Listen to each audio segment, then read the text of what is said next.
നീരൊഴുക്ക് തടസ്സപ്പെടുന്ന തരത്തിൽ പാഴ്ചെടികളും മരങ്ങളും വളർന്ന് അവഗണനയിൽ നശിക്കുകയാണ് മറ്റത്തൂർ പഞ്ചായത്തിലെ വാസുപുരത്തുള്ള കല്ലൻതോട്.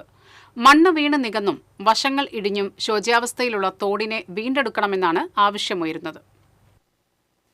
ഒരു കാലത്ത് കല്ലൻതോട്ടിലെ വെള്ളത്തെയായിരുന്നു പ്രദേശത്തെ കർഷകർ നെൽകൃഷിക്കായി ആശ്രയിച്ചിരുന്നത്.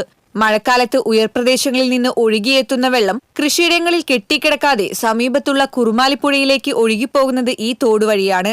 വേനൽക്കാലമായാൽ തോട് വറ്റി വരണ്ടു പോകും.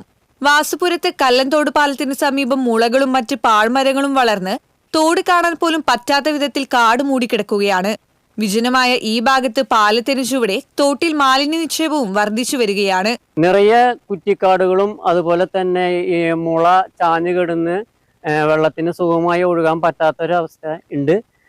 അപ്പോൾ ശക്തമായ കാലവർഷം വന്നു കഴിഞ്ഞിട്ടുണ്ടെങ്കിൽ ഇതിലെ വെള്ളക്കെട്ടുണ്ടായിട്ട് ഈ സമീപത്ത് കാണുന്ന ഈ കൃഷിത്തോട്ടങ്ങളിലൊക്കെ വെള്ളം കയറി കൃഷിനാശം വമ്പിച്ച രീതിയിലുള്ള കർഷകർക്ക് കൃഷിനാശം സംഭവിക്കും. അത് വല്ലാത്തൊരു പ്രതിസന്ധി സൃഷ്ടിക്കുന്ന ഒരു സംഭവമാണ്. തോട് വൃത്തിയാക്കാത്തതിൽ മഴക്കാലത്ത് വെള്ളം ശരിയായി ഒഴുകിപ്പോകാത്തത് വെള്ളക്കെട്ടിനും കൃഷിനാശത്തിനും കാരണമായിട്ടുണ്ട്. തോട് പുനരുദ്ധീകരിച്ചാൽ കൃഷിനാശം ഒരു പരിധിവരെ തടയാനാകുമെന്നാണ് നാട്ടുകാർ ചൂണ്ടിക്കാട്ടുന്നത്.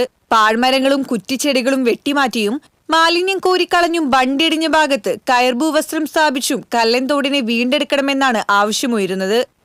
TCV news, Kodakara.